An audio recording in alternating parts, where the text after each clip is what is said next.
Jake, I'm sorry to feel this way, and this dog is very cute, but it's not gonna change my mind. What's going on? Franco gave me a puppy and Dad don't let me keep her. What did you do? I committed an act of kindness. Oh, really? In what universe is it acceptable to give another man's child a dog? Can I ask you something? You think it's your job to talk to me like this? Is this some kind of a hobby for you? I don't get it. First, you accuse me of still being a horrible person, and now I actually am a horrible person because I made a child happy? Oh, the horror. Well, let's start with number one, and that's bringing a pet into the hospital against all rules. And second, giving it to a patient is not only unprofessional, it's inexcusable. It violates the Court of Maine embargo on joy, I guess. I will deal with you later. Jake? Hey, why don't you and I take the puppy? I know the groundskeeper has been looking for a dog. And if he likes this little puppy, you could come and visit anytime you want to. But it's not the same. Jake, go with your grandmother, okay? And even though you hate me right now, keep in mind I still love you. Hold on to the dog. We're not finished yet. Can't wait.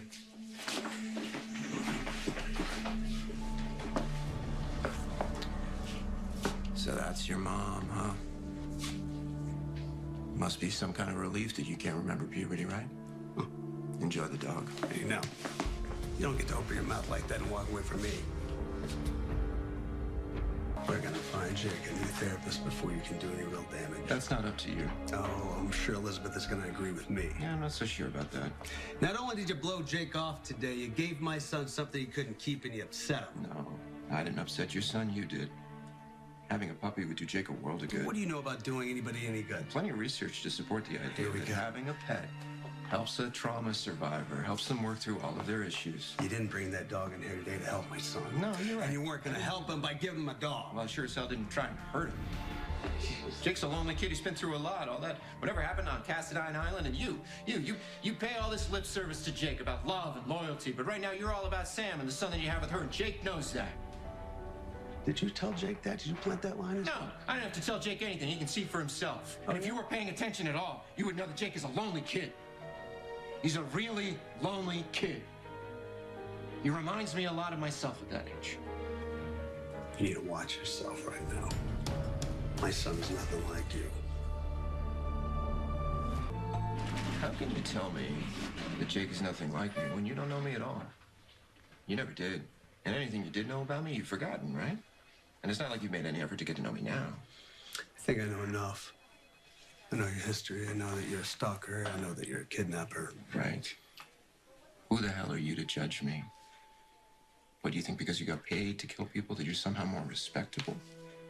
Well, what is this? I don't understand. What, you fried your brains and now all of a sudden you're a respectable guy and you don't have to take any responsibility for what you've done?